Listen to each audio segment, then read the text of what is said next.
성경에 보면은 바리새인들과 제자들 동틀어 이 유대인들은 겉을 보고 사람의 내면을 판단하는 습관을 가지고 있었습니다. 그 사람이 안식일 법을 잘 지키는지, 깨끗한 음식을 먹고 사는지, 거룩한 장소에 가는지, 손은 잘 씻는지, 그런 것을 보아서 그 사람이 마음도 깨끗하겠구나라는 판단을 내렸습니다. 그런데 예수께서는 사람의 겉모양만 가지고 판단할 것이 아니라 그의 내면 세계는 완전히 다른 것이다 라는 말씀을 하시죠. 그 안에 깨끗한 것이 있는 자가 바깥으로 그 깨끗함을 드러낸다라는 말씀을 하십니다. 그것을 제자들이 잘 이해를 못하니까 예수께서 친히 제자들을 데리고 이방인의 땅 두로로 가시죠. 거기에서 어제 우리가 함께 나누었던 이 귀신 들린 딸을 가진 이방인 여자를 만나게 됩니다. 여러분, 이 귀신 들린 딸을 고침받은 이 이방인 여자의 이야기는요, 더러운 땅 두로에 있는 더러운 귀신 들린 딸을 가진 더러운 이방인 여자가 얼마나 순결한 사랑과 그 영혼을 가지고 있는지를 보여주는 이야기임을 잊지 마시기를 바라요. 내 겉모양과 혹은 내 과거가 아무리 추해도 사람들이 비난하고 그래도 예수께서는 찾아와 주시고 만나 주시고 치유해 주십니다. 그게 우리의 소망이에요. 오늘은 이 맹인의 눈을 치유하신 이야기입니다. 이 이야기는 이 네 복음서 가운데 오직 마가복음에만 기록되어 있는 아주 독특한 이야기입니다. 근데 이 이야기 속에서 기적을 꿈꾸는 사람들이라면 몇 가지 중요하게 이해해야 할 부분들이 있습니다. 하나하나 말씀을 보면서 살펴보도록 하겠습니다. 예수께서 이제 벳세다로 가시게 되죠. 거기서 한 사람을 만납니다. 그때 이 사람은 스스로는 예수님을 찾아올 수 없는 사람이었어요. 왜냐하면 맹인이었고 소문을 들었다든지 그런 이야기도 없습니다. 자기 스스로는 도저히 문제를 해결할 수 없었을 때에 문제를 해결해 줄 예수께서 벳세다 동네에 오셨지만 찾아갈 수 없었죠. 그래서 그를 동네 사람들이 데리고 옵니다.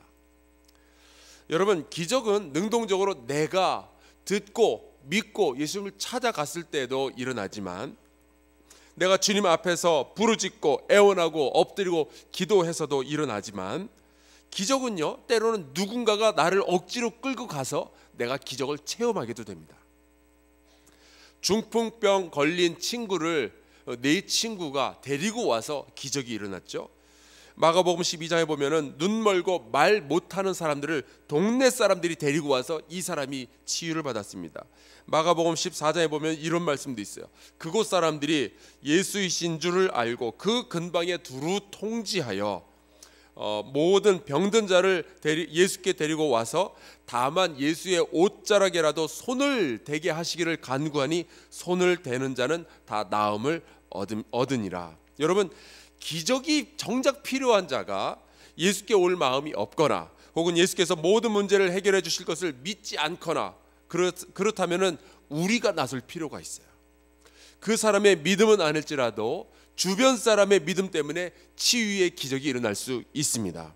내 남편이, 내 자녀가 혹은 내 친구가 주님께만 나오면은 그 문제가 해결될 것 같은데 모르기도 하고 올 마음도 없고 그렇다면 나도 모르겠다 그러지 마시고요, 데리고 나오시길 바랍니다. 죽게 데리고 나와야 돼요. 성도는 그렇게 사는 겁니다. 예수를 만나게 해주는 것처럼 귀한 사랑과 선물은 없죠. 오다 가다가 예수의 옷자락 한 번이라도 건드리면 기적이 일어날 수 있으니까 많은 사람들을 사랑하는 마음 품고 그들을 주님께로 인도할 수 있기를 주의 이름으로 축원합니다. 그리고 이 맹인을 데리고 온 사람은 예수께 이 맹인에게 손을 대시기를 구하였다라고 하죠. 예수 그리스도의 손 대심은 분명히 특별한 능력이 있어요. 마태복음 8장에 보면은 예수님은 나병 환자의 몸에 손을 대시며 그의 병을 고쳐주셨어요. 마가복음 7장에 보면은 벙어리의 혀에 손을 대시면서 그의 장애를 고쳐주십니다. 누가복음 7장에 보면 심지어 예수님은 관에 손을 대시면서 죽은 청년을 살려내시기도 하셨어요. 그 예수께서 여러분과 여러분의 사랑하는 삶에 그리고 그의 몸에 손을 대어서 고쳐주시는 역사가 있기를 간절히 축원합니다. 그런데 예수님은 이 맹인에게 손을 대시는 정도가 아니고 아예 그 맹인의 손을 붙잡고 마을 바깥으로 나가십니다. 왜 마을 바깥으로 나가셨을까요? 그거 잘 모르겠어요. 하지만 이것 하나는 굉장히 분명합니다. 지금 그 맹인은 마을 바깥까지 걸어가는 동안 하나님의 손을 붙잡고 간 거예요. 성자 하나님께서 자기의 창조물인 이 맹인의 손을 붙잡고 그가 어디에 부딪히거나 빠지거나 하지 않도록 조심조심 데리고 가시는 거예요. 얼마나 아름다운 장면인지 모르겠어요. 생각해 보니까 저도 지금까지 그렇게 살아왔던 것 같아요. 도무지 제가 스스로 제 앞을 헤아리지도 못하고 지혜도 없고 능력도 없는 저의 손을 붙드시고 지난 50년의 세월 동안 저를 여기까지 이끌고 오셨습니다. 여러분 가운데 어떤 분 40살, 50살, 60살, 70살, 80살 그 긴 세월 동안 하나님은 여러분의 손을 놓지 않고 여기까지 이끌어 오셨음을 믿으시기를 주의 이름으로 축원합니다. 딴 게 기적이 아니에요. 하나님의 아들 예수께서 나를 붙드신 것, 그게 기적이죠.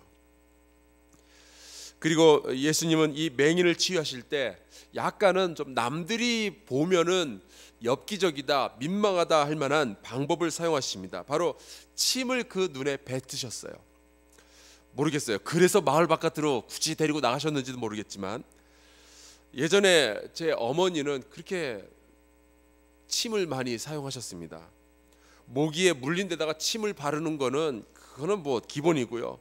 제가 넘어져서 까져도 상처에다가 침을 발랐고 심지어 제 얼굴이 지저분하면은 손수건에다가 침을 발라가지고 그걸로 제 얼굴을 닦아주기도 하셨어요. 저는 기겁을 했는데 어머니는 흔들림이 없었습니다. 굉장히 오랫동안 그 침을 사용하셨어요.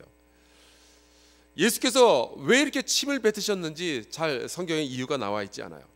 그게 치유에 무슨 효과가 있는지도 모르겠고요. 매월 첫째 날 월사 기도회 때 성도님들께서 성찬을 받으시고 여기 쭉 서셔가지고 안수 기도할 것을 기다리시는데 아직까지는 저보고 침 뱉어달라고 하신 분은 없어요. 목사님 오늘은 안수 말고 침을 좀 뱉어주시죠. 원하셔도 제가 그럴 생각도 없습니다.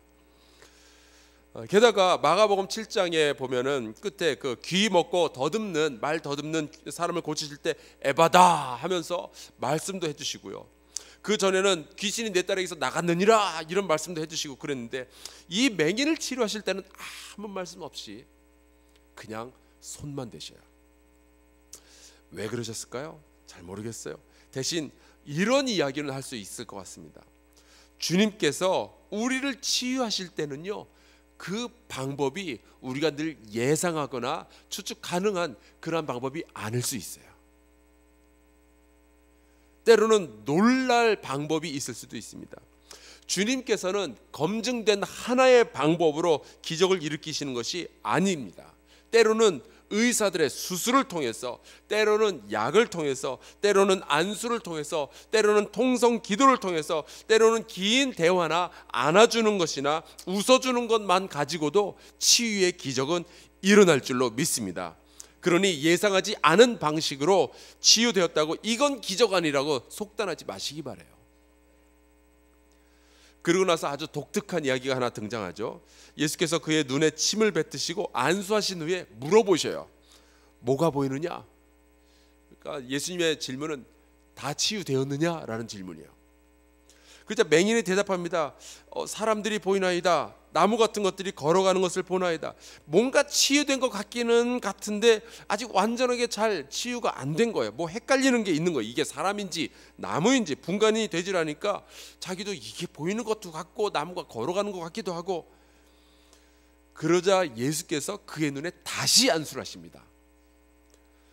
그리고 나서야 그 맹인의 장애가 완전하게 치유되고 모든 것을 밝히 보게 되죠.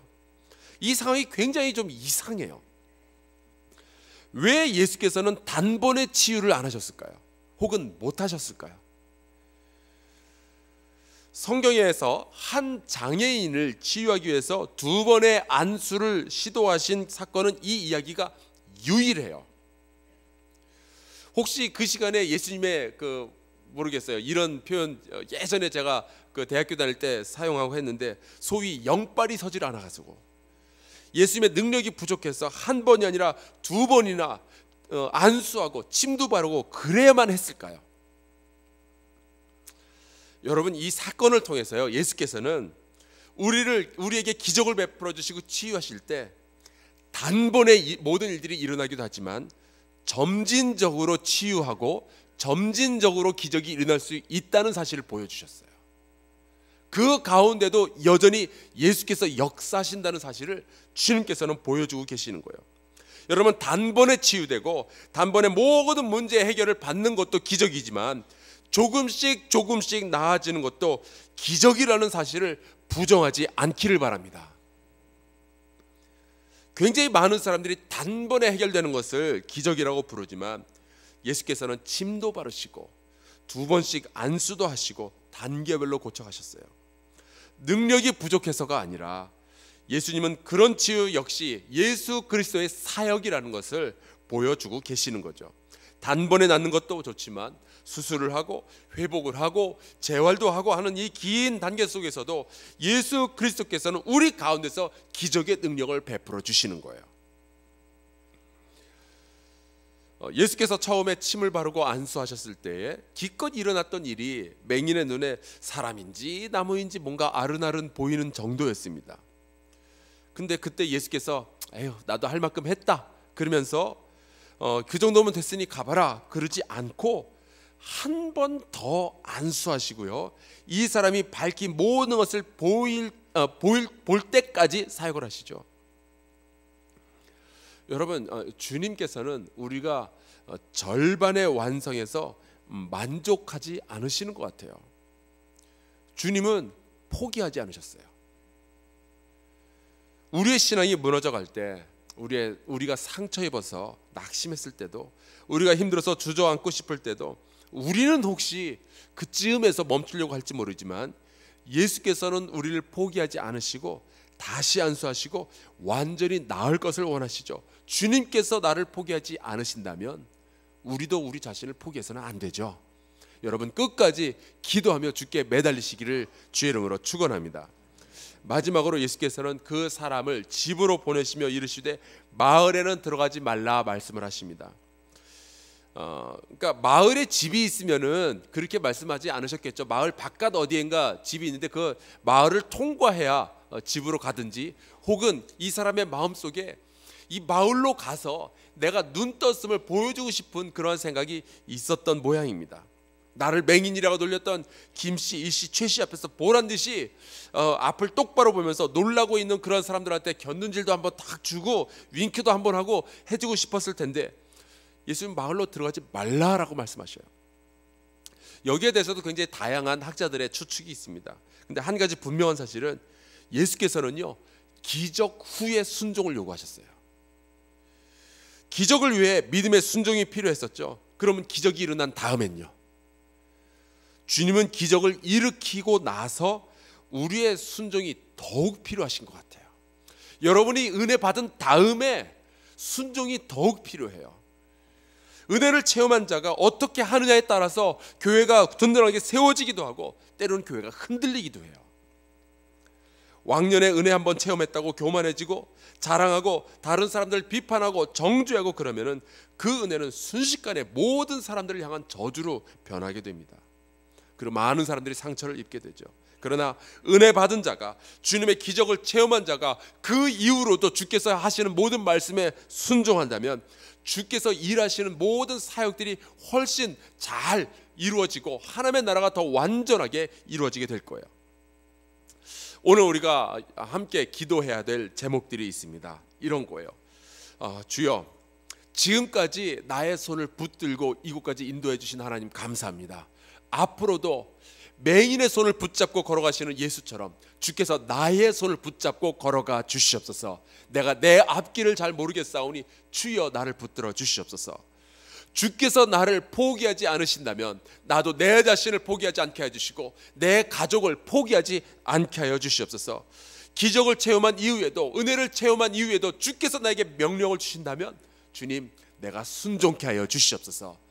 이러한 기도의 제목 놓고요, 우리가 우리 자신, 우리의 가족, 또 이 대한민국을 위해서 함께 주여 한번 크게 외치고 통성으로 기도하며 나아갑시다. 주여